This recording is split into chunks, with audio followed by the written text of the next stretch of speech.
Mehbarə müəllimə, ilk öncə sizdən başlayaq. Kurikulum nədir? Ama hiç ne yadıma değil. Kurikulum dövlət sənədidir. Ne bileyim sonra neydi?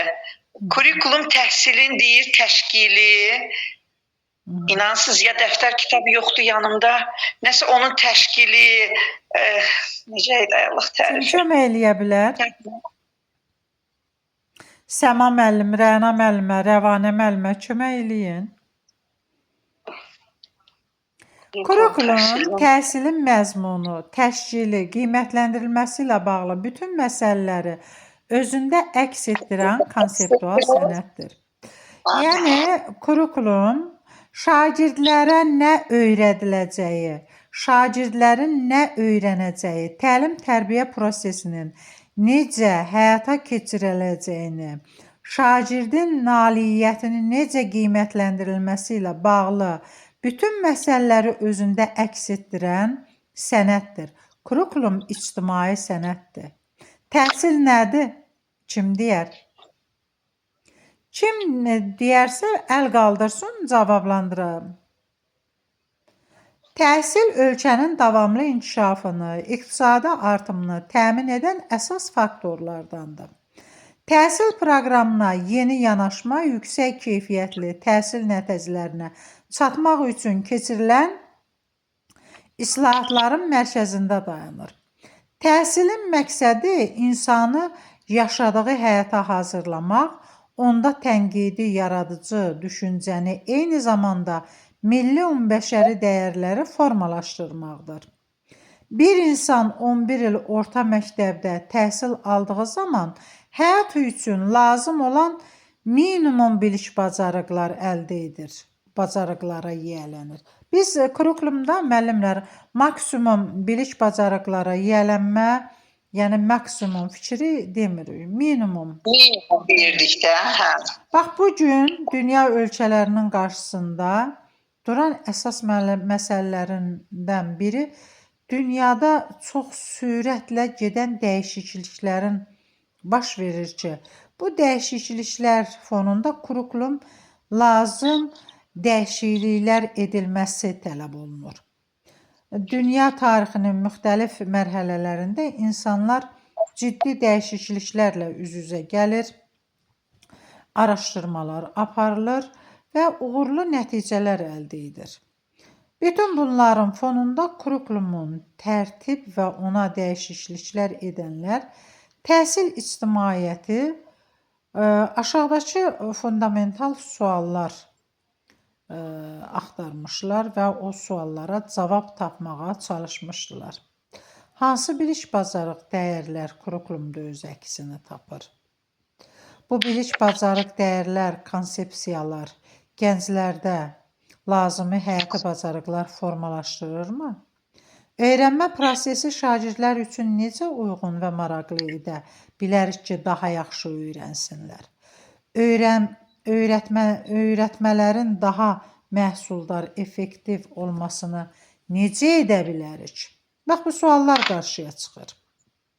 Kurikulum kontekstində əsasında keyfiyyət anlayışı durur. Keyfiyyətli kurikulum deyəndə nə nəzərdə tutulur? Bunun aktuallığı, praktikliyi, effektivliyi, davamlılığı nəzərdə tutulur. Bunu biz APED-lə yadımızda saxlayacağıq.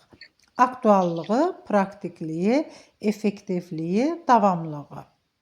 Kurikulumun aktuallığı deyəndə bugünün tələblərinə cavab verməsi, praktik olması o deməkdir ki, öyrəndiklərin həyata keçirib tətbiq edilməsi, effektliyi odur ki, bugünkü tələblərlə ayaqlaşa bilməsi, davamlı olması, nəsildən nəsilə keçirilməsi, ötürülməsi nəzərdə tutulur.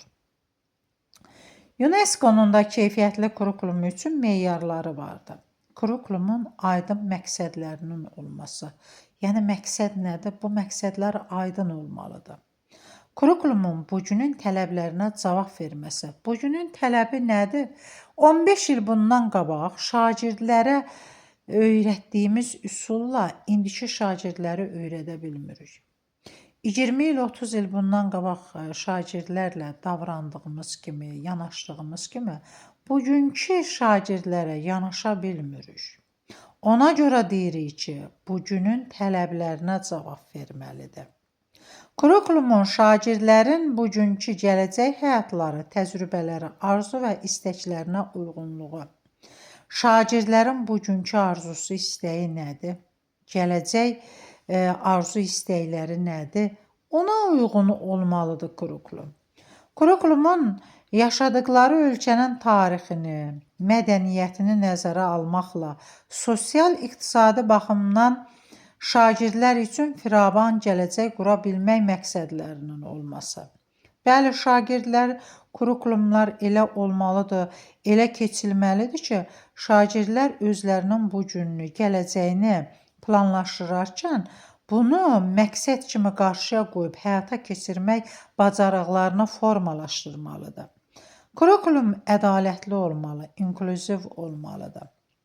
Yəni şagirdlərin fərqliliklərini, fərdi ehtiyaclarını nəzərə almalıdır. Sağlamlıq imkanları məhdud olan şəxslərlə sağlamlıq imkanları tamam olan şagirdlərin bir yerdə təhsil alması, onların nəzərə alınmasıdır. Kurikulum şagird yönümlü olmalıdır. Şagirdin ehtiyaclarını, tələblərini, maraqlarını nəzərə alınmalıdır. Şagirdin ehtiyaclarını nəzərə alıb şagirdin yaşına müvafiq olmasıdır. Kurikulum açıq və çevik olmalıdır. Baş verən yenilikləri məzmununa inteqrasiya etməsidir. Kurikulum ardıcıl və əlaqəli olmalıdır. Deməli, UNESCO-nun keyfiyyətli kurikulumu üçün göstəriciləri hansı oldu Mehbarə müəllimə? Deməli, aktual olmalıdır, praktik olmalıdır, effektiv bir də davamlı olmalıdır. Aysel, bu keyfiyyətli kurikulumun nə idi? Göstəriciləridir. Düzdür? Keyfiyyətli. UNESCO-nun keyfiyyətli kurikulumu üçün göstəriciləri nələr oldu? Dinləyənlər. Orada məqsəd aydın olmalıdır. İndiki zamanın tələblərinə uyğun olmalıdır. Sonra şagirdin arzu istəyi nəzərə alınmalıdır. İnklüziv, ədalətli olmalıdır. Şagird yönümlü olmalıdır. Həm də çevik olmalıdır. Yəni dünyada baş verənlərə tez öyrəşməlidir. Əhsən. Bax, hər bir elmin prinsipləri var. Bildiyimiz kimi. Tarixin öz prinsipi var, coğrafiyanın, məsələn, fəlsəfənin, hər bir elminin, psixologiyanın öz prinsipləri, hər bir elmin prinsipi olduğu kimi milli kurikulumumuzun da prinsipləri var. Bu prinsiplər hansılardır? Şagird yönümlülük, şəxsiyyət yönümlülük, nəticə yönümlülük, inteqrativlik, tələb yönümlülük, qiymətləndirmə. Şagird yönümlülük nə deməkdir? Yəni, təhsil sahəsində fəaliyyətlərin, təhsil alanların mənafeyinə, maraq və tələbatlarının ödənilməsinə, istedad və qabiliyyətlərinin, potensial imkanlarının inkişafına xidmət etməsidir. Şagirdin marağı nədir? Tələbatı nədir? Ona uyğun olaraq qurulmasıdır. Şəxsiyyət yönümlülük nədir? Təhsil alanların idrak, ünsiyyət və psixomotor fəaliyyətləri əsasında həyati bacarıqlarının inkişaf etdirilməsidir. Onlardan milli, bəşəri dəyərləri formalaşdırılmasıdır. Mehbarə müəllimə, milli dəyərlər deyəndə nə nəzərdə tutulur?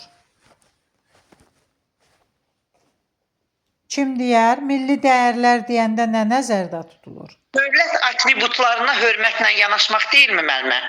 Bəli, dövlət atributlarımız, adət-ənənələrimiz, bayramlarımız, öz adət-ənənələrimiz, bunlar nədir? Milli dəyərlərimizdir. Milli dəyərlərdir. Bəs bəşəri dəyərlər deyəndə nə nəzərdə tutulur? Bəşəri dəyərlər. Kim deyər, kim əlavə etmək istəyər? Humanistlikdir, tolerantlıqdır, başqa xalqların mədəniyyətidir. Yəni, bəşəri dəyərlərin formalaşdırılması. Bax, bunlar nəzərdə tutulur. Gəlir nəticə yönümlülük. Nəticə yönümlülük nədir? Nəzərdə tutulan təlim nailiyyətlərinin nəticələr formasında əvvəlcədən müəyyən edilməsidir. Bax, burada Mehbarə müəllimə biz dərsi keçərkən artıq Dərsi keçəndən mənə ən əvvəldən biz yazırıq da lövhədə. Bəli. Nəticədə biz nə əldə eləməliyik deyə. Elə deyilmi? bəli, Mehbarə müəllimə, artıq biz şagirdə sinifə girdik, elan eləyirik ki, bu gün bizim əldə etdiyimiz nəticəmiz nədir? Mehbarə müəllimə, sizdə ixtisas nə idi? Tarix. Hə, məndə də tarixdir. Hə. Bax, keçirsən, girirsən sinifə, tutaq ki, tunc dövrüdür. 6-cı sinifdə. Girirsən və uşağa deyirsən ki, uşaqlar, bu gün biz tuncda demirsən mövzunun adında, deməsən də, ümumiyyətlə sənin bugünkü dərsin nəticəsi nə olacaq? Onu elan eləyirsən şagirdlərə. Şagird bilir ki, artıq mənim dərsin sonunda nəticəm nə olacaq? Düzdür, bunlar həm səviyyələr üzrə təlim nəticələri var, həm sinifin sonu üçün təlim nəticələri var, həm məzmun xətləri üzrə təlim nəticələri var, həm də dərsin sonu üçün təlim nəticəsi var. Mehbarə müəllimə. Aha. Baxın, səviyyələr üzrə deyəndə nə nəzərdə tutulur səncə? O 4 dənəsini deyirsiniz də müəllimə. Ən axırda yazırıq ki, məsələn, şagird mənimsəyir, pis mənimsəyir, müəllimin köməyi ilə mənimsəyir. Odurmu? Yox, Mehbarə müəllimə, bax burada deyirəm ki, məsələn, İbtidai səviyyə üzrə təlim nəticəsi, ümumi orta təhsil nəticəsi üçün, səviyyəsi üçün təlim nəticəsi, tam orta təhsil səviyyəsi üçün təlim nəticəsi. Bu səviyyələr üzrə olur. Məzmun xəttləri deyəndə, məsələn, bizim fənnimiz tarixdir, düzdür? Tarixi zaman, tarixi məkan, dövlət, şəxsiyyət, mədəniyyət. 5 məzmun xəttimiz var bizim. Bu məzmun xəttləri üzrə təlim nəticələri. Bir də var sinifin sonu üçün təlim nəticəsi. Məsələn, 5-ci sinifin sonu üçün təlim nəticəsi və yaxud da 10-cu sinifin sonu üçün təlim nəticəsi. 3-cü sinifin sonu üçün. O nəyi bilməlidir də? 5-ci sinifi qutaranda uşaq nələri bilməlidir? Və yaxud da dərsin sonu üçün təlim nəticəsi. Təlim nəticəsini düzdür, biz ayrıca mövzu kimi keçəcəyik. Amma burada da nədir? Biz milli kurikulumun prinsipi kimi nəticə yönümlülük deyəndə, bəli, nəzərdə tutulan təlim nailiyyətlərinin nəticələr formasında əvvəlcədən müəyyən edilməsidir. Gəlir inteqrativlik. Inteqrativlik nədir? Təhsilin məzmun komponentlərini həyatla bağlılıq, həm biri-biri ilə, həm də həyatla sistemli şəkildə əlaqələndirilməsidir. Bu da fənlər arasıdır, fən daxilidir və fəndüstü inteqrasiyadır. 3 növü var da. Fənlər arasıdır, fən daxilidir və fənnüstü inteqrasiyadır. Fən daxili inteqrasiya özü şaquli və üfüqi olaraq 2 növə ayrılır. Fənlər arası deyəndə bir fənnin digər fənlə əlaqələndirilməsidir.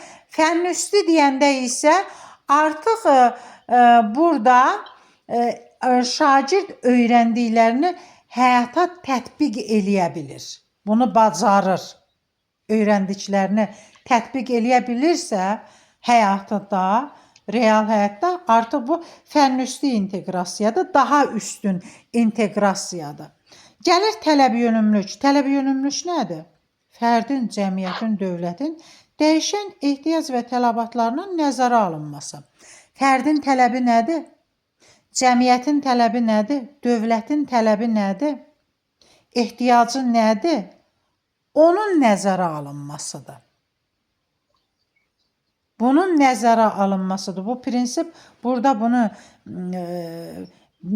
dedim, qeyd elədim. Məsələn, biz 20 il bundan əvvəl olan tələblə bugünkü tələblər eyni deyil. 20 il bundan əvvəlki şagirdin tələbi ilə bugünkü şagirdin tələbi uyğun gəlmir. İndi 3 yaşlı uşaq telefonu açır, girir orada YouTube-da cizgi filmini tapır, başlayır ona baxmağa. gör tələb indiki uşağın, indiki istər az yaşlı uşaqların, istər müəyyən yaş səviyyəsində olan uşaqların tələbləri ayrıdır. Biz o tələbə uyğun olaraq təlimimizi qurmalıyıq. Tələb yönümlülük budur. Bəs qiymətləndirmə nədir? Qiymətləndirmə təhsil alanların nailiyyət səviyyəsinə qoyulan dövlət tələbidir. Bunun da bildiyimiz kimi 4 növü var. Onları da ayrı-ayrılıqda keçəcəyik. Bunlar hansılardır? 1-2 məktəb daxili qiymətləndirmə. Yekun attestasiya qiymətləndirilməsidir. Milli qiymətləndirmədir, beynəlxalq qiymətləndirmədir. Məktəb daxili qiymətləndirmə özünüz də bilirsiniz, işləyən müəllimlərdir. Diaqnostikdir, formativdir, summativ qiymətləndirmədir.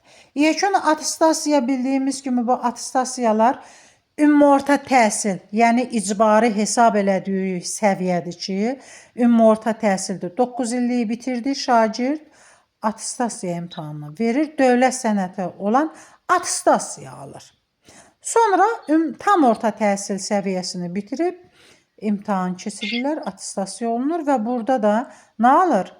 Attestat alır da şagirdlərimiz, düzdürmü? Gəlir milli qiymətləndirmə, yəni səviyyələr üzrə şagirdlərin bacarıqlarını fənlər üzrə yoxlanılır. Görək şagirdlərimiz hansı səviyyədədir. Beynəlxalq qiymətləndirmə isə ölkənin digər ölkələrlə təhsil səviyyəsinin müqayisə edilməsidir. Yəni bizim ölkəmiz digər ölkələrlə hansı səviyyədədir? Digər ölkələrdə olan yeniliklər nədir? Bizim şagirdlərimiz hansı səviyyədədir? Bizim təhsilimiz hansı səviyyədir? Bu da bildiyimiz kimi PISA-dır. Bəli, PISA-dır, PIRLS-dir, TIMSS-dir ki, məsələn bunlar beynəlxalq qiymətləndirmədir ki, bizim şagirdlərimiz də orada iştirak edir. Bunları da biz sizlə ayrı-ayrılıqda keçəcəyik. İndi bir dənə gəlin sual-cavab eləyək bu izahımız əsasında. Şəlalə müəllimə çıxdı. Gəlin belə.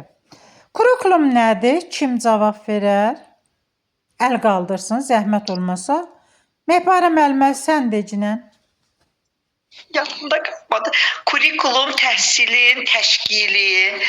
Sonra nə idi orada da? Məzmunu. Təşkili, məzmunu, qiymətləndirilməsi ilə bağlı olan konseptual sənəddir. Bax, indi burada məzmun sözün işlətdik də. Sual eləyə bilərsiniz, müəllim, məzmun nədir? Yəni o uşaq nə öyrənəsidir də? Nə öyrənəsidir? Bu 11 ildə şagird gedir, bu fənlər keçir də, düzdür. Tarixin, coğrafiyasının, həndəsəsinin, kimyasının və s. Bu fənlər üzrə şagirdin öyrəndikləri məktəbə hazırlıqdan 11-ci sinif daxil olmaqla şagirdin öyrəndikləri məzmundur. Bəs təşkil deyəndə nə nəzərdə tutulur? Təşkil deyəndə hansı üsul və formalardan istifadə edib həmin təlimi həyata keçirəcək, şagirdi öyrənəcək. Qruplarla, fərdi, cütlərlə, siniflə iş formasından, hansı iş üsullardan, zigzag, büyü, klaster, instant, insert və s. hansı üsuldan istifadə edərək, hansı resurslardan, hansı vasitələrdən istifadə edib həmin təlimi təşkil edəcək. Bu nəzərdə tutulur. Qiymətləndirmə deyəndə də nə nəzərdə tutulur, Məhbarə müəllimə? Qiymətləndirmə o nailiyyəti də, şagirdin nailiyyəti. Nailiyyətinə qoyulan dövlət tələbi idi, elə idi məncə. Bəli, Məhbarə müəllimə. Yəni burada şagirdi biz formativ, summativ və yaxud da diaqnostik qiymətləndirilməsi nəzərdə tutulur. Bax, budur. Yaxşı, təhsil nədir? Kim deyər? Təhsil nədir? Təhsilin ölkənin davamlı inkişafı, iqtisadi artımını təmin edən əsas faktordur. Yaxşı, belə bir sual eləyirəm. 11 il orta məktəbdə təhsil aldığı zamanı şagird üçün lazım olan maksimum biliş və bacarıqlara yiyələnməsidir təhsil. Bu düzgün fikir. Minimum bacarıqlara, Hə. minimum. Əhsən. Minimum bacarıqlara. Bu o vaxtdan yadımda değil müəllimə. Aha, əhsən. Milli kurikulumun prinsipləri hansılar oldu? Mən deyim mi? Buyur Mehbarə. Orada deyir şagird yönümlüdür.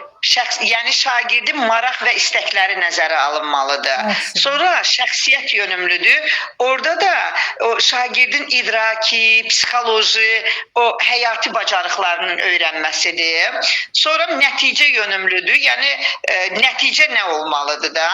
Sonra inteqrativlik o həyatla bağlı odur da məncə. Bəli. Sonra orada da fən daxili, fən üstü, fənlər arası var idi. Bəli. Məncə o inteqrativlikə aiddir mənim o. Bəli. Sonra tələb yönümlülükdür.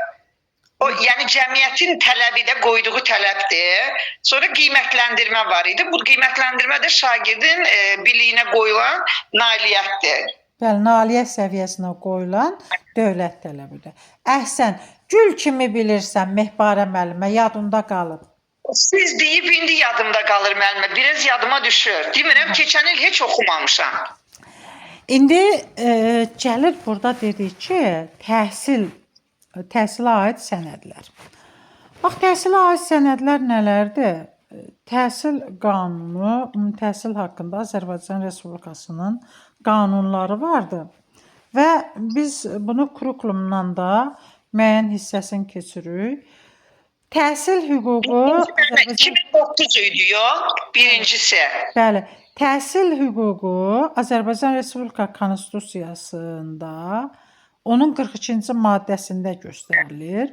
Bu Azərbaycan Respublikasının Konstitusiyası da 1995-ci il 12 noyabrda qəbul olunub, qüvvəyə minib 27 noyabrda.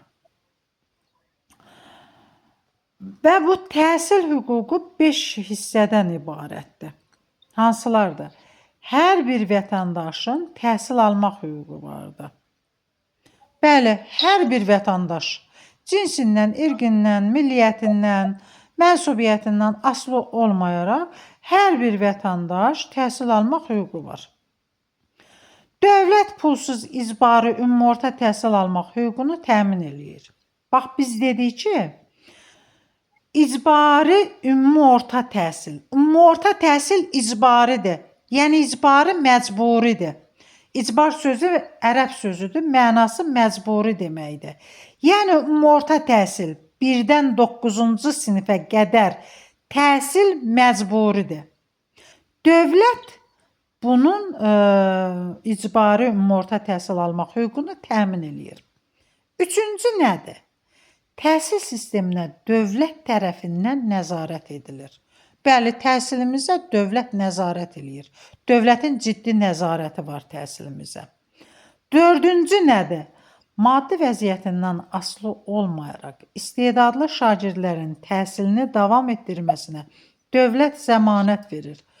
İstedadlı şagirdlərimiz var. Bəzi şagirdlərimiz var ki, məsələn, valideynini itiribdir. Valideynin birini itirib və yaxud ikisini itiribdir. Şagird oxudu, yüksək nailiyyətlərlə. Ali təhsil müəssisəsinə girdi, ödənişliyə düşdü. Həmin şagirdən ödənişini dövlət özü edir. Bax, burada o nəzərdə tutulur. 4-cü hissədə. Maddi vəziyyətindən asılı olmayaraq istedadlı şəxslərin təhsilini davam etdirməsinə dövlət zəmanət verir. Bax, burada bu nəzərdə tutulur. Dövlət minimum təhsil standartları müəyyən edir. Bax, biz bayaq da dedik ki, 11 il şagird məktəbə gedir, təhsil alır, minimum bilik bacarıqlara yiyələnir. Bax, burada da 5-ci təhsil hüququnun 5-ci mərhələsində deyir ki, dövlət minimum təhsil standartı verir. Bəli, 13 dövlət standartımız vardı, onları keçəcəyik. Dövlət minimum təhsil standartları müəyyənləşdirir, maksimum ola bilməz. Gəlir burada təhsilin formaları. Təhsilin hansı formaları var? Formal, qeyri-formal, informal. Formal təhsil nədir? Dövlət təhsil sənədinin verilməsi ilə başa çatır. Şagird oxuyur 9 il. Dövlət sənədi verir, attestat. Tam orta təhsili bitərir, dövlət sənədi verir, attestatı verir.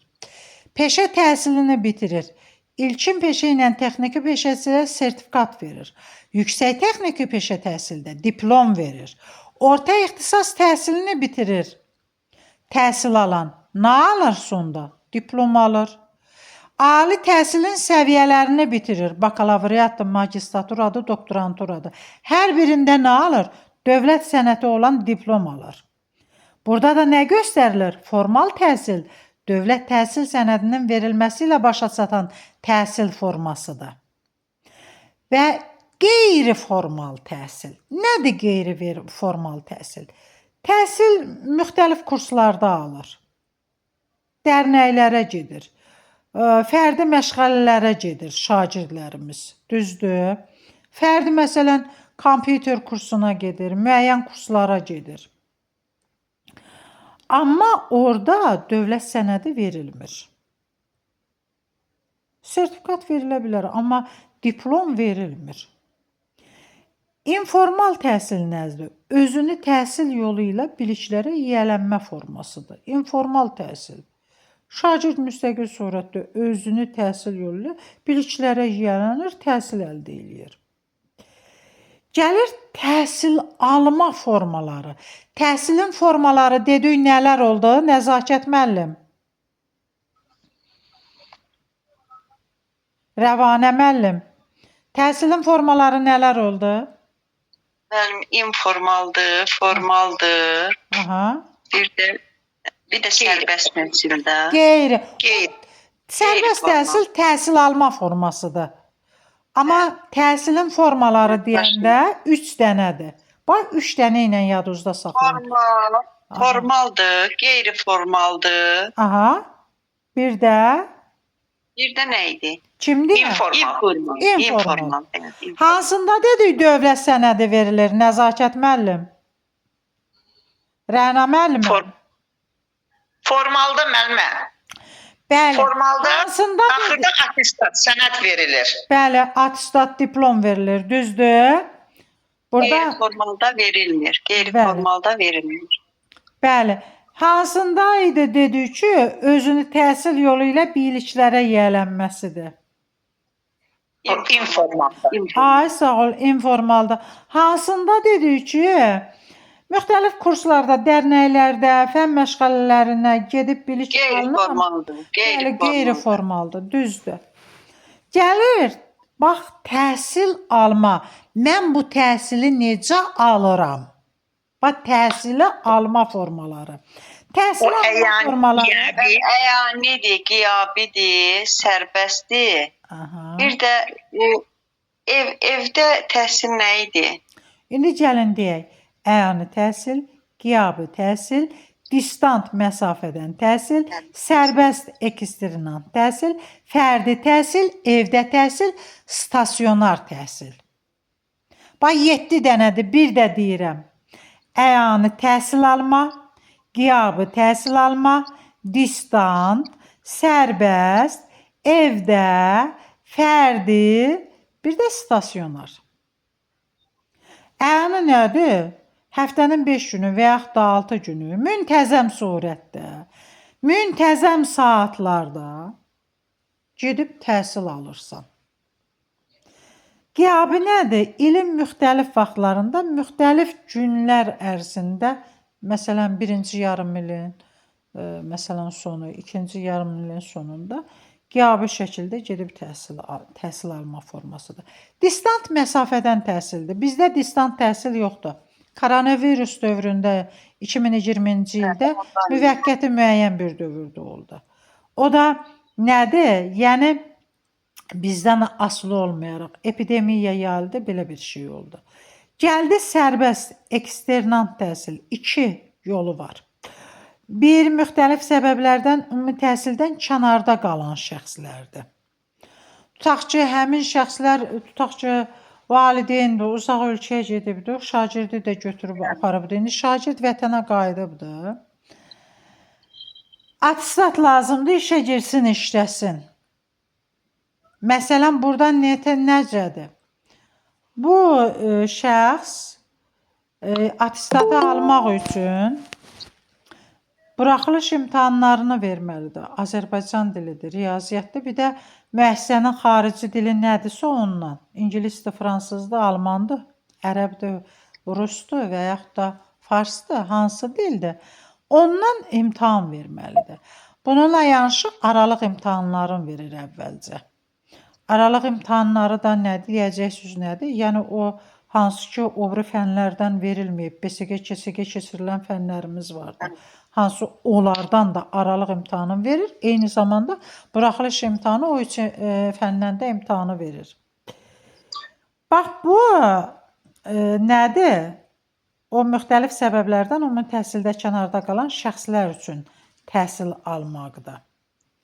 Bir də var, deyirik ki, təhsil alana ümumi təhsilin hər hansı bir səviyyəsini vaxtından əvvəl bitirmək hüququ verir. Bax, ibtidai təhsil, ümumi orta təhsil, tam orta təhsil. Burada bu səviyyələrdən birini vaxtından əvvəl bitirməyə hüquq verən təhsil alma formasıdır.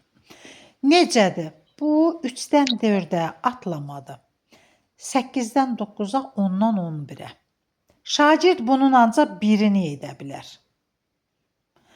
Məsələn, 3-cü sinifdə şagird oxuyur, bütün fənlər üzrə çox qeyri-istedada malikdir, çox gözəl xarici dili bilir. Və yaxud da uşaq 8-ci sinifdə oxuyur. Bütün fənlər üzrə, xarici dil olsun, bütün fənlər üzrə istedadlıdır, həddən artıq. Müəllimlər baxır, görür ki, bu uşaq həddən artıq. Onda sinif rəhbəri müraciət edir. Və yaxud ibtidai sinifdə oxuyursa şagird, həmin sinif müəllimi yazılı şəkildə təqdimat yazır direktora. Direktor bu məsələni pedaqoji şurada müzakirəyə çıxarır. Müzakirəyə çıxarır, orada səsə qoyulur, qəbul olunur, təsdiqlənir, protokollaşdırılır və məktub şəklində həmin pedaqoji şuranın qərarı da direktorun da müraciəti sektorluğa verilir.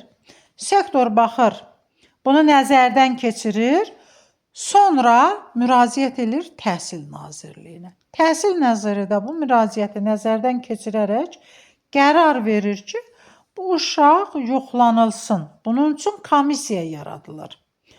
Həmin komissiya uşağın bütün fənlərdən müəllimlər ayrılır. Fənlər üzrə bu uşağın bilik bacarığı yoxlanılır. Xarici dili bilməsi, özünü ifadə eləməsi, nitqi, ünsiyyəti yoxlanılır. Eyni zamanda uşağı psixoloq da yoxlayır. Bu uşağın psixoloji durumu necədir? Bütün bunlar yoxlanılır. Standarta uyğun olaraq normaya uyğundursa, bəli, qərar verilir. Həmin şagird fevralın 1-dən 8-ci sinifdə oxuyan şagird. Fevralın 1-də artıq keçir 9-cu sinif şagirdləri ilə bir sinifdə oxuyur. Deyəcəksiniz, bəs müəllim, bu 8-ci sinifdə 1-ci yarımili oxudu 8-ci sinifdə. 2-ci yarımili gəldi 9-cu sinifdə fevralın 1-də başladı oxumağa. Bəs bu jurnala on nə yazılacaq fevralın 1-nə qədər? O 8-ci sinifdə hansı ki yarımil qiymətləri yoxdur, gəlir 9-cu sinifdə yazılır jurnala. Və həmin il şagird 9-cu sinifi bitirir və yaxud 4-cü sinifi bitirir və yaxud da 11-ci sinifi bitirir bu qayda ilə. Yəni bir il tez başa vurur da şagird. Bax, buna deyilir nə? Sərbəst təhsil. Evdə təhsil nədir? Bax, diqqət yetirək. Yəni bu şagird artıq məktəbə gələ bilmir də. Yəni sağlamlıq imkanı bu şagirdin məhduddur. Ona görə həmin şagirdə evdə təhsil keçilir. Və evdə təhsil keçən müəllimin də arzusu nəzərə alınır. İstəyinə əsasən direktora tərəfindən müəyyənləşdirilir və orada şagirdin evdə təhsili həyata keçirilir. Gəlir dedik ki, fərdi təhsil. Fərdi təhsildə iki formada olur, sərbəst təhsil kimi. Bir, müəyyən səbəblərdən şagird məktəbə gəlib və yaxud heç gəlməyib.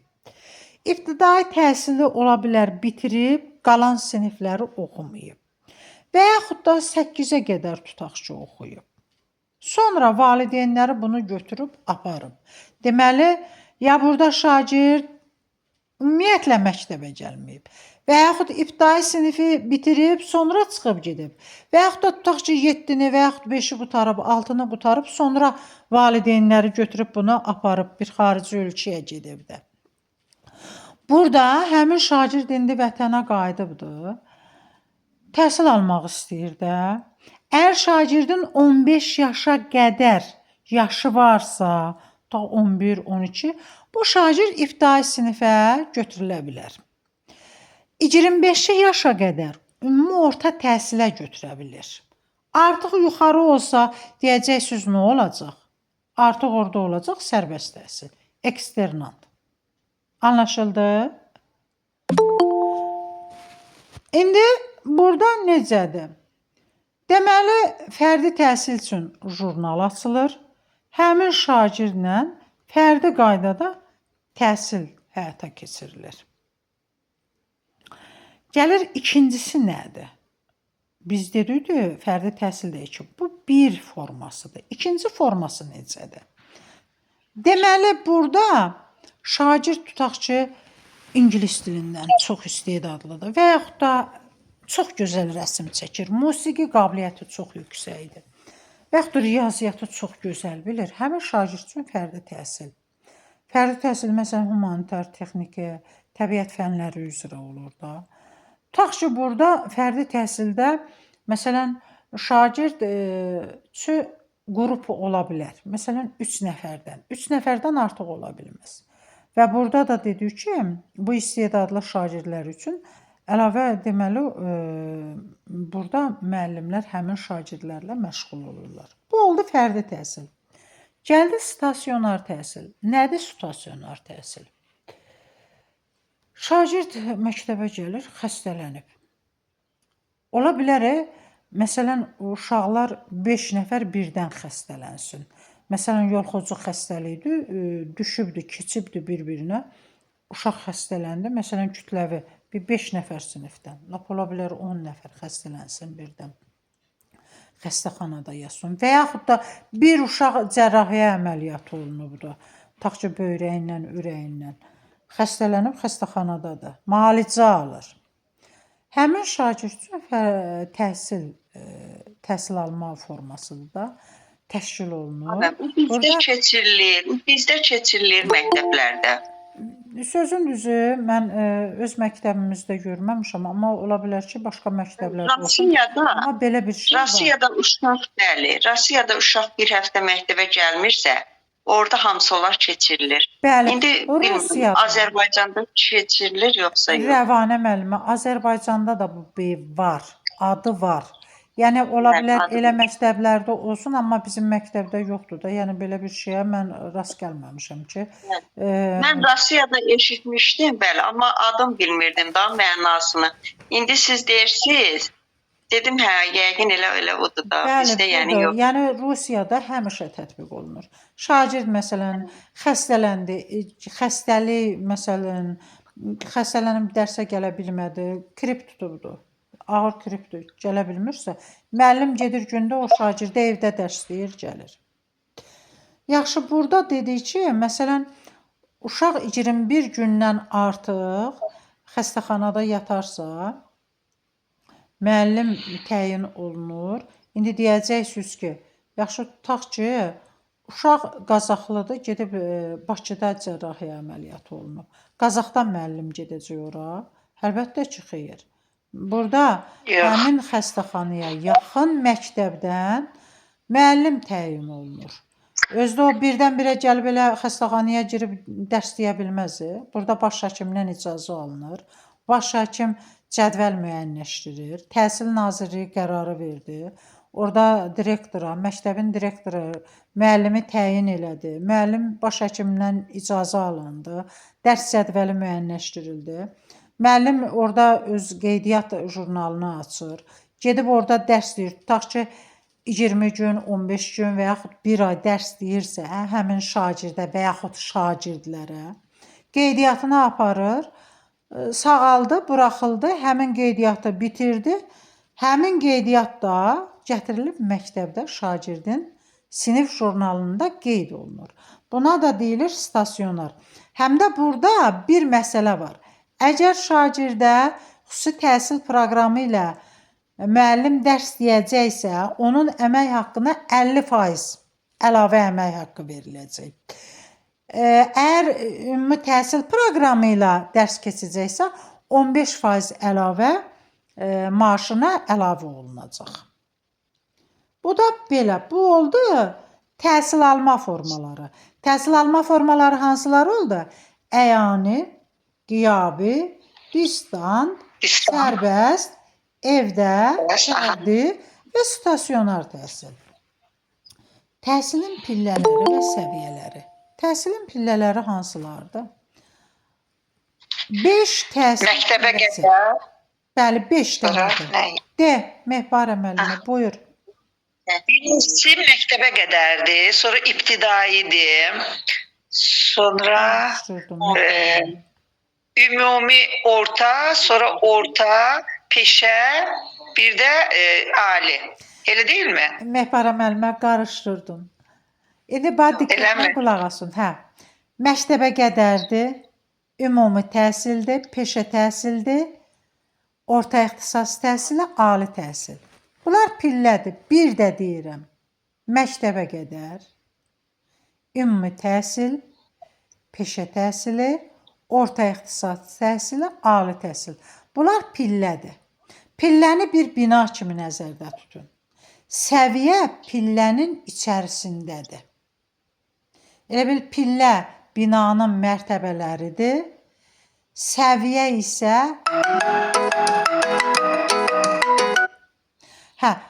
gəlir həmin o mərtəbələrdə olan otaqlardır. Tutaq ki, belə nəzərdə tutun. Onda müəllimə bağışlayın. Bəli. Onda müəllimə bağışlayın. Pillə daha geniş anlayışdır da. Pillə daha geniş anlayışdır. Məktəbə qədərlə orta ixtisasın səviyyəsi yoxdur. Amma ümumi təhsildir, peşə təhsilidir, ali təhsilin səviyyələri var. Ümumi təhsildə 4 səviyyə götürürük. Onun birincisi məktəbə hazırlıq mərhələdir. İbtidai təhsil, ümumi orta təhsil, tam orta təhsil səviyyədir. Peşə təhsilində ilkin peşə, texniki peşə, yüksək texniki peşə. Bunlar səviyyələrdir.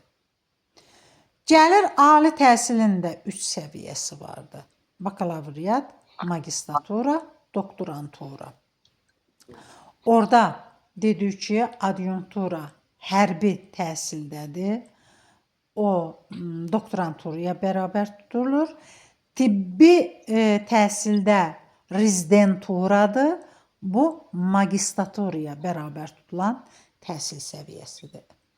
Ali təhsilin səviyyəsidir. Deməli, bunlar oldu nə? Səviyyələr. Hansıların, deməli, hansı təhsil dedik ki, pilləsinin səviyyələri yoxdur? Hansında olmur? Məktəbə qədər orta ixtisası. Ay, sağ ol. Bəs ümumi təhsilin pillə səviyyələri hansılar oldu? Məktəbə hazırlıq, Aha, sonra ibtidai, aha. o birinci adlanır. Ümumi orta, tam Ümumi orta. orta. Orta tam orta. Ay, sağ ol. Peşə təhsilinin səviyyələri hansılar oldu? İlkin peşə, İlk texniki peşə, Peşə, texniki peşə, yüksək peşə. bəli, yüksək texniki peşə təhsili. Ali təhsilin səviyyələri hansılar oldu? Ali təhsildə Magistratura. Bakalavriat, bakalavrdır. magistratura, doktorantura. Hansılar oldu? Deyin qoy yadınızda qalsın. Bakalavriat, Aha. Bakalavr, magistratura, doktorantura. Bəli, bakalavriat, magistratura, doktorantura. Bunlar oldu, düzdür? Gəlir ümumi təhsil proqramı. Ümumi təhsil proqramı, yəni təhsil proqramı nədir? Kurikulum. Kurikulumlar. Ümumi təhsil proqramlarına nələr daxildir? Fən üzrə kurikulumlar, dərsdənkənar məşğələlər, fakultativ kurslardır, məktəbdənkənar təhsil proqramlarıdır. Bir də tədris planıdır. Deməli, təhsil proqramları nələr oldu? Kurikulumlar. Bu kurikulumlara nələr daxil oldu? Fənlər üzrə kurikulumlar, dərsdənkənar məşğələlər, məktəbdənkənar təhsil proqramları, tədris planları. İndi fən kurikulumlarına nələr daxildir? Bax, diqqətli olun, bax deyirəm. Hər bir fənnin məqsəd və vəzifələri, fənnin tədrisinə verilən tələblər, ümumi təlim səviyyələri, hər bir sinif üzrə təlim nəticələri, təlim strategiyaları, fəndaxili fənlər arası inteqrasiya, qiymətləndirmə vasitələri meyarları, təlim materiallarının planlaşdırılması üzrə metodik tövsiyələr, ümumi təhsil müəssisələrində təhsil alanların tədris edilən ümumi təhsil fənləri dövlət təhsil proqramları əsasında həyata keçirilir. Sağlamlıq imkanları məhdud olan şəxsləri üçün xüsusi təhsil proqramları həyata keçirilir. Müvafiq maddi-texniki bazası, ixtisaslı kadrı, yəni müəllimi olarsa, Azərbaycan Respublikası ümumi təhsil sistemində beynəlxalq təhsil proqramlarını da həyata keçirir. Deməli, fən kurikulumlarına nələr daxil oldu? Fənnin məqsəd və vəzifələri, fənnin tədrisinə verilən tələblər, ümumi təhsil səviyyələri, hər bir sinif üçün təlim nəticələri, təlim strategiyaları, fəndaxili fənlər arası inteqrasiya, qiymətləndirmə vasitələri meyvələri, təlim materiallarının planlaşdırılması üzrə metodik tövsiyələr. İndi gəlir ümumi təhsilin sistemi. Ümumi təhsilin sistemi deyəndə nə nəzərdə tutulur? Bütün ümumi təhsil müəssisələri. Bax, burada ibtidai təhsil, ümumi tam orta təhsil ayrılıqda da təşkil olunur, bütövlükdə də təşkil olunur. Düzdür? İnternat tipli müəssisələr var. Şahmat idman təhsil müəssisələri var. Şahmat idman gənclər təhsil müəssisələri var da. Yəni, inteqrasiya tipli təhsil müəssisələri var da. İnteqrasiya tipli internat təhsil müəssisələri var da. Bunlar hamısı nə hesab olunur? Ümumi təhsil müəssisələridir. Ümumi təhsil prosesi ilə məşğul olan, ümumi təhsil xidmətləri göstərən digər qurumlardır. Ümumi təhsil fəaliyyəti ilə məşğul olan informasiya mərkəzləri, idman sağlamlıq orqanları, ümumi təhsil idarə etmə orqanları, onların tabeliyindəki qurumlar, ümumi təhsil sahəsində fəaliyyət göstərən qeyri-hökumət təşkilatları, assosiasiyalar, cəmiyyətlər, elmi metodik şuralar. Bunlar nələrdir? Ümumi təhsil sisteminin quruluşudur. Gəlir ümumi təhsilin təşkili. Ümumi təhsilin müəssisəsində, bax, təhsil prosesi necə olur? Öyrədici, tərbiyə edici, inkişaf etdirici. Həm öyrədir, həm tərbiyə edilir, həm inkişaf elətdirir.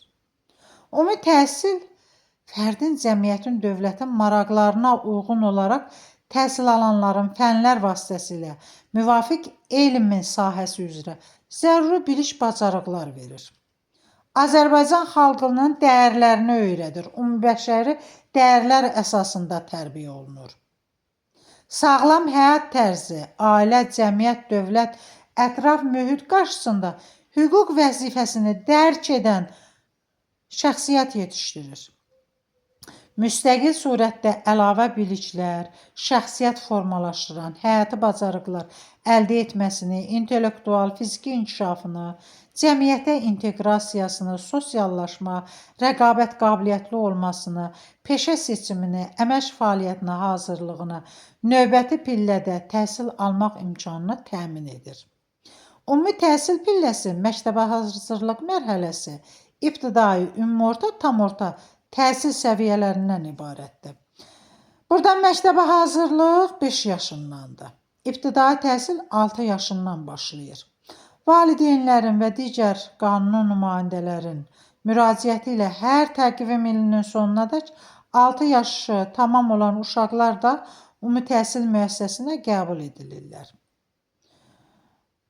Bax, burada belə bir şey var ki, müəllimlər, biz deyirik ki, 6 yaşı ilin sonuna qədər bitənlər 1-ci sinifə qəbul olunur. Həm də belə bir şey də 8 yaşı yanvarın belə dekabrın 31-nə qədər bitənlər də 1-ci sinifə qəbul olunurlar. Amma 8 yaşı yanvarın 1-i, 2-si tutaq ki, tamam olacaqsa, həmin şagird 1-ci sinifə götürülmür. Həmin şagird götürülür fərdi təhsilə. Bax, bunu yadınızda saxlayın. Məktəbə hazırlıq qruplarında uşaqların qəbulu müvafiq olaraq həyata keçirilir. Ümumi təhsil tutaq ki, ucqar kənd yerlərində şagirdlərin sayının asılı olmayaraq ibtidai ümumi-orta təhsil məktəblərində az komplektli formada fəaliyyətinə də yol verilir. Şagirdlərin sayı az olan ibtidai siniflərdən kompleks siniflər də təşkil olunur. Az komplektli formada fəaliyyət göstərən ümumi təhsil müəssisələri, yəni burada şagird sayı 100 nəfərdən aşağı olan məktəblərdə nəzərdə tutulur. Az komplektli siniflər də ibtidai siniflərdə olur. Bunlar necə olur? Tutaq ki, ibtidai 1-ci sinifdir və yaxud da 3-cü sinifdir, 2-ci sinifdir. Şagird sayı 10 nəfərdən aşağıdır. Şagird sayı digər sinifdə, tutaq ki, 4-cü sinifdə ya 2-ci sinifdə, orada da şagird sayı 10 nəfərdən aşağıdırsa birləşdirilir. Bu az komplektli siniflərdə şagird sayı 18 nəfərdən yuxarı ola bilməz.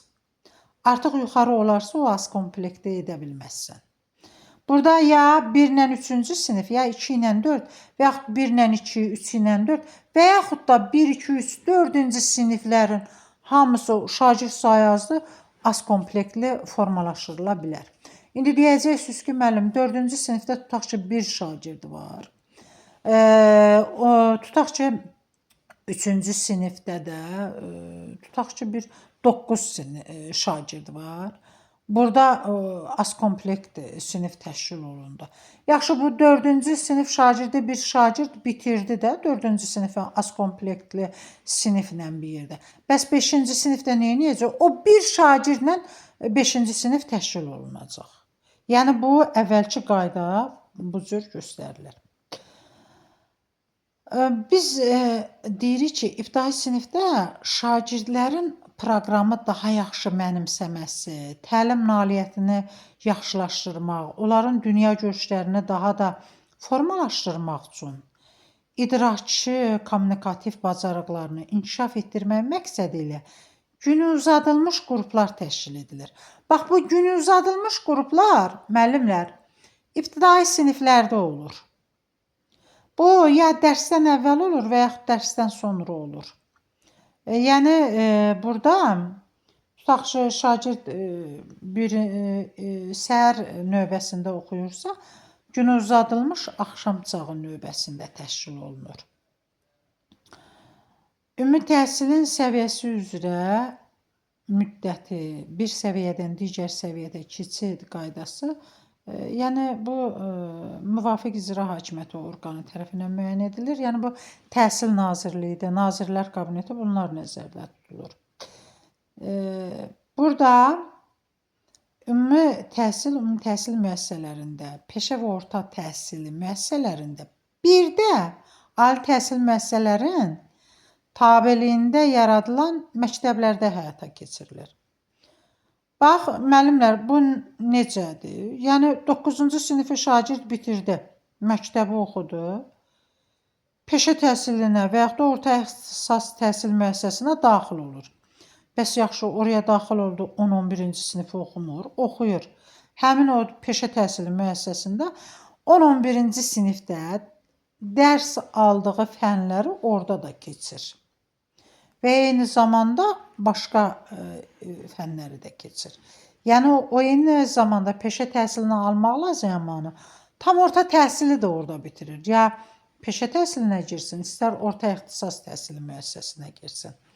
9-cu sinifi bitirib gedərsə. Ona görə deyirik, burada şagird ümumi təhsili həm təhsil müəssisələrində, peşə və orta ixtisas təhsil müəssisələrində də ala bilir. Bir də ali təhsil müəssisələrinin tabeliyində məktəblər yaradılır ki, həmin məktəblərdə də şagirdlər ümumi təhsili ala bilirlər.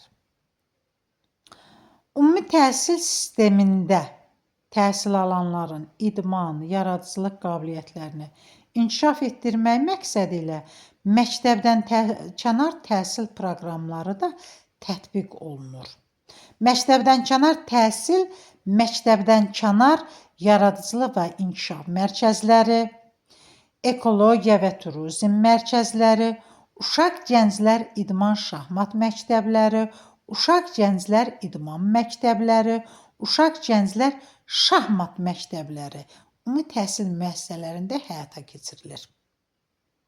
Deməli, idman və yaradıcılıq qabiliyyətləri inkişaf elətdirmək üçün nəzərdə tutulan məktəblər bunlardır.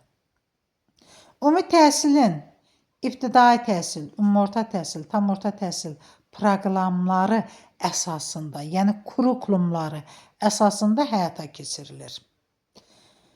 Burada ibtidai təhsilin məqsədi var, ümumorta təhsilin də məqsədi var, tam orta təhsilin də məqsədi var. İbtidai təhsilin məqsədi nədir? Şagird gəlib ibtidai sinifə, 1-ci sinifə gəlib. Burada məqsəd nədir? Oxuması, yazması, hesab bacarıqlarının inkişaf etdirilməsi.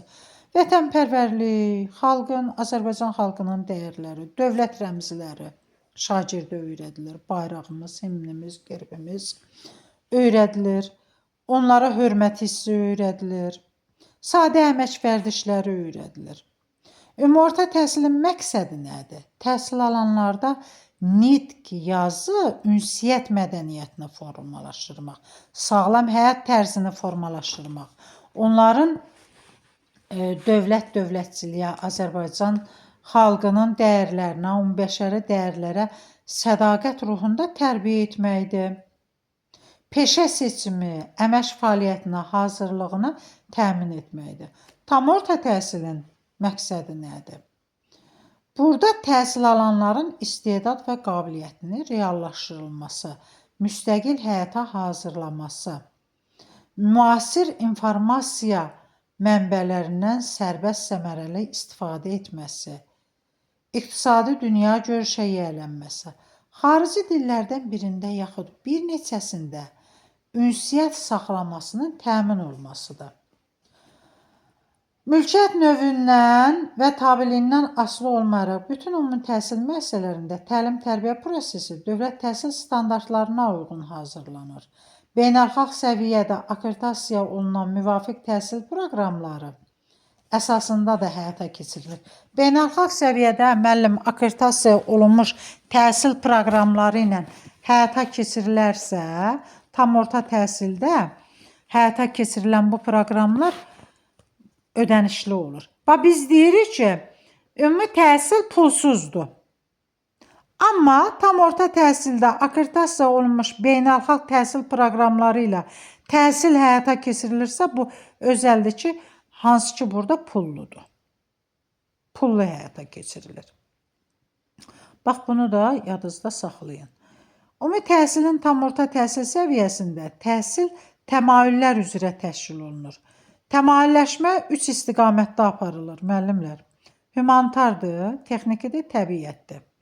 Təmayül sinifdə şagird sayı 15 nəfərdən az olmayaraq komplektləşdirilir. Yəni mən bu təmayül sinifi yaradıramsa, məktəbin direktoruyamsa, təmayül sinifi yaradıramsa, bu sinifdə 15 şagird ən azı olmalıdır. Tədris ili tutaq ki 15 şagirdlə mən sinifi təmayül sinifinə açdım. Tədris ili ərzində təmayül siniflərdə şagird sayının azalması həmin siniflərin fəaliyyətinin davam etdirilməsinə məhdudiyyət yaratmır. Tutaq ki, təmayül sinifini mən yaratdım. Direktoram yaratdım da humanitar fənlər üzrə. Tutaq ki, oktyabr ayı 1 şagird çıxdı. Gəldi noyabr ayı 2 şagird çıxdı və yaxud da dekabr ayı 1-3 şagird çıxdı. Məsələn, 7 şagird qaldı, 10 şagird qaldı. O təmayül sinif bağlanacaq? Yox, bağlanmayacaq. Həmin şagird sayı ilə davam eləyəcək. Ümumi təhsil səviyyəsini, yəni ümumi təhsil pilləsini xüsusi nailiyyətlə başa vuran məzunlar müvafiq icra hakimiyyəti orqanının müəyyən etdiyi orqan tərəfindən qızıl və gümüş nişanla təltif olunurlar. Yəni burada şagird qızıl nişanla necə olur təltif olunur? Onun buraxılış imtahanları 5 olmalıdır. Və bütün fənlər üzrə qiymətlərində 75%-dən yuxarı olmalıdır. O qızıl medal alır. Gümüş nişanı alanlarda necədir? O buraxılış imtahanlarından qiyməti 5 olmalıdır. 2 fəndən 4-ü ola bilər. Amma bu şərtlə ki, Azərbaycan dili, riyaziyyat, xarici dili 5 olmalıdır. Onlardan tutaq ki, müəllimlər, olsun. Bax, burada belə bir şey var. Tutaq ki, uşağın bütün qiymətləri deyəcəksiniz, 5-li bir qiyməti 3-dürsə, o gümüş medal ala bilər? Yox, ala bilməz. 2 qiyməti 4 ola bilməlidir. Burada özü də bütün fənlər üzrə o 75%-dən yüksək olmalıdır da qiyməti. Burada 5 yəni yüksək olmalıdır ki, o gümüş medala düşsün, amma ikisi olar. Amma bu şərtlə Azərbaycan dili, riyaziyyat, xarici dil ola bilməz. Yəni o buraxılış imtahanları qiymətləri əla olmalıdır.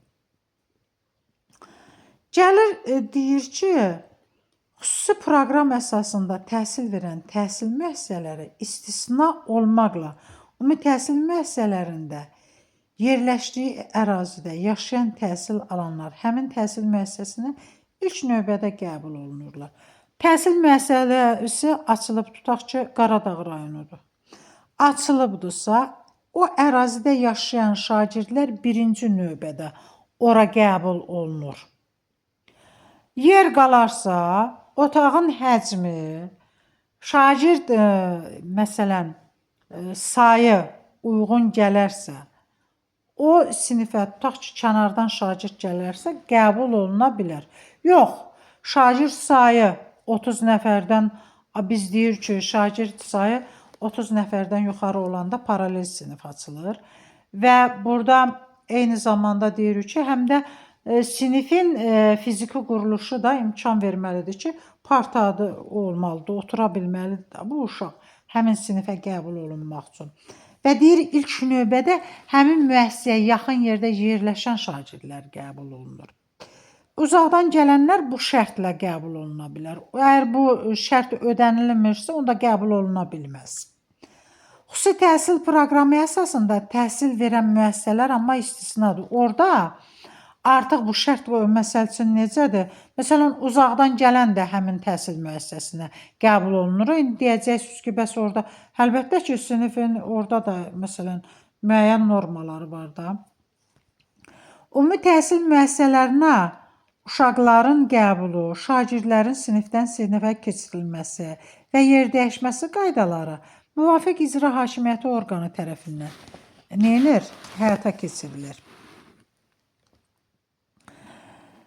Dedik ki, dövlət təhsil müəssisəsində ümumi təhsil pilləsinin dövlət standartlarını əhatə edən tam orta təhsil pulsuzdur. Amma bunu da dedik ki, əgər akkreditasiya olunmuş beynəlxalq səviyyədə proqramlar həyata keçirilirsə, orada tam orta təhsili pullu olur. Ümumi təhsil müəssisəsində təhsilin forması nədir? Formal təhsildir. Təhsil forması formal təhsildir. Və burada ibtidai təhsil əyani sərbəstdir. Təhsil alma forması, ümumi ortada da əyani sərbəstdir. Təhsil alma forması tam orta təhsildə də əyani sərbəstdir. Biz dedik ki, beynəlxalq fənn olimpiyadalarının qalibləri istənilən ixtisas üzrə təhsil ala bilərlər. Tutaq ki, tarix fənnindən Mehbarə müəllimin şagirdi gedib beynəlxalq fənn olimpiyadasında qalib gəlib. Həmin şagird 4-cü qrupun tutaq ki, müalicə işi ixtisasını seçib ora imtahansız qəbul olunur. Gəlir, əgər Respublika fənn olimpiyadalarının, yüksək səviyyəli beynəlxalq müsabiqələrin, yarışların qalibləri müvafiq ixtisası üzrə ali təhsil müəssisələrinə müsabiqədən kənar qəbul olunur. Tarixdən gedib Respublika fənn olimpiyadasına 1-ci, 2-ci, 3-cü yerə çıxıbdır, qalib gəlibdir. Bəli, həmin, məsələn, tarix fənni üzrə müsabiqədən kənar qəbul olunur. Həmin olimpiyadaların, beynəlxalq müsabiqələrin və yarışların siyahısı, onların qaliblərinin ali təhsil müəssisələrinə məktəbdən kənar qəbulu qaydası da müvafiq icra hakimiyyəti orqanı tərəfindən müəyyən edilir.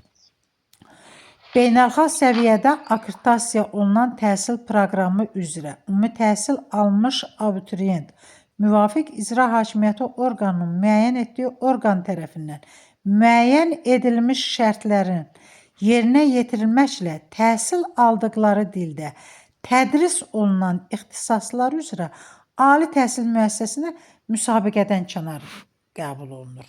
Yəni, həmin dildən o neynəmir? Müsabiqədən keçmir. Təhsil alanların peşə seçiminə, əmək fəaliyyətinə hazırlanması məqsədi ilə ümumi təhsil müəssisələrində peşə yönümü xidməti təşkil edilir. Peşə yönümü xidməti müvafiq icra hakimiyyəti orqanı tərəfindən müəyyənləşdirilir. Ümumi təhsilin iştirakçıları kimlərdir? Təhsil alanlar, uşaqlar, şagirdlər. Ümumi təhsilin iştirakçıları, uşaqlar, şagirdlər, təsisçilər. Təsisçi kim ola bilər? Mən ola bilərəm, siz ola bilərsiniz. Vətəndaşlığı olan şəxslər ola bilər. Vətəndaşlığı olmayan şəxslər də ola bilər.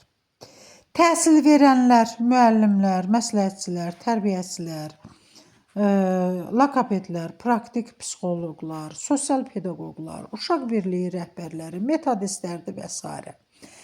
Tədrisə köməkçi heyəti, tibb xidməti işçiləri və digər işçilərdir, valideynlər, digər qanun nümayəndələr, təhsil idarə etmə orqanları, bələdiyyələr, ümumi təhsil müəssisəsi ilə təhsil sahəsində əməkdaşlıq edən digər hüquqi və fiziki şəxslər. Bunlar kimlər oldu? Ümumi təhsil prosesinin iştirakçıları oldu. Müəllimlər, bax, bura qədər mən sizdən ikinci gün soruşacağam və indi bir dənə sual-cavab eləyib yekunlaşdıracağam dərsə. Ümumi təhsilin pillələri hansılar oldu? Kim deyər? Mehbarə müəllimə. Məktəbə qədərdir, sonra ümumi təhsildir, orta ixtisasdır, yoxsa düz demirəm, ali təhsil. Biri qaldı peşə təhsili. Ha, peşə. Məktəbə qədər ümumi təhsil, peşə, sonra orta ixtisas, ali təhsil. Ay sağ ol. Düzdür. Əhsən. Təhsil proqramına nə deyilir? Kurikulumunda fən Bəli. üzrə kurikulumlar var. Ha, Dərsdən kənar, tədris Aha. proqramları. Olardı mı? Tədris proqramı. Dərsdən kənar, məktəbdən kənar təhsil proqramları, sonra biri qaldı. Tədris planları. Tədris proqramları. Bəli, tədris planları. Fən üzrə kurikulumlardır, dərsdən kənar məşğələlərdir, məktəbdən kənar təhsil proqramlarıdır. Tədris bir də planlarıdır. Düzdür? İbtidai təhsilin məqsədi nədir? İbtidai təhsildə uşaq yazmağı, oxumağı onu bilməlidir. Hə, hesablamağı bilməlidir. Uşaqlar gəlir ibtidai sinifdə bayrağımızı öyrədirik, himnimizi öyrədirik, gerbimizi öyrədirik, şəklini göstəririk. Məsələn, sadə əmək vərdişlərini öyrədirik. Və ümumi orta təhsilin məqsədi nə oldu? Ümumi orta təhsildə Hə, kim deyər? Nitq, yazı, bir də ünsiyyət nitq qabiliyyəti. sağlam həyat tərzidir. İnformasiya sistemlərindən, məsələn, informasiya kommunikasiya texnologiyalarından istifadədir. Əmək, peşə seçmək, bunlardır. Tam orta təhsilin məqsədi nə oldu? orada minimum təhsil almalıdır. Yəni həyati bacarıqlar əldə etməlidir şagird. Qabiliyyəti reallaşdırmaqdır. Tolerant münasibətdir ümumi bəşəri dəyərlərə. Məsələn, xarici dillərdən birində və yaxud bir neçəsində Dəqiq danışmalıdır, bəli. saxlamasıdır. Düzdür? Bəli. Yaxşı. İbtidai təhsildə hansı təhsil alma formaları həyata keçirilir? Əyani, Aha. qiyabi, İbtidai təhsildə evdə təhsil, fərdi təhsil. İbtidai sinifdə heç qiyabi Deməli- təhsil görmüsünüz? Qiyabi olmur, bircə əyani olur ibtidai təhsildə. Əyanidən sərbəstdir. Həm ibtidaidə, həm ortada, həm tam ortada. Əyanidə sərbəstdir. Eksternatdır. Yəni sərbəstdə eksternatdır. Düzdür? Evdə təhsil, O nədir? Əhmədova, onlar təhsil alma formasıdır. Təhsil alma aydın. formalarındır Əhmədova. Əyani təhsildə təhsil alma, evdə təhsil var, fərdi təhsil, stasionar, yəni xəstəxanada.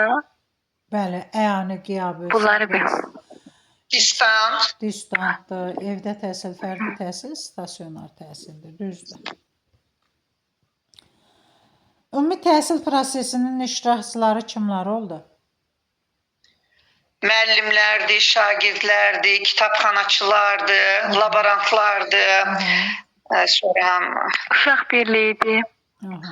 təhsillə bağlı olan Tibb xidmətçi işçiləridir, valideynlərdir, uşağın qəyyumlarıdır, fiziki hüquqi şəxslərdir, bələdiyyədir, təhsil idarə etmə orqanlarıdır.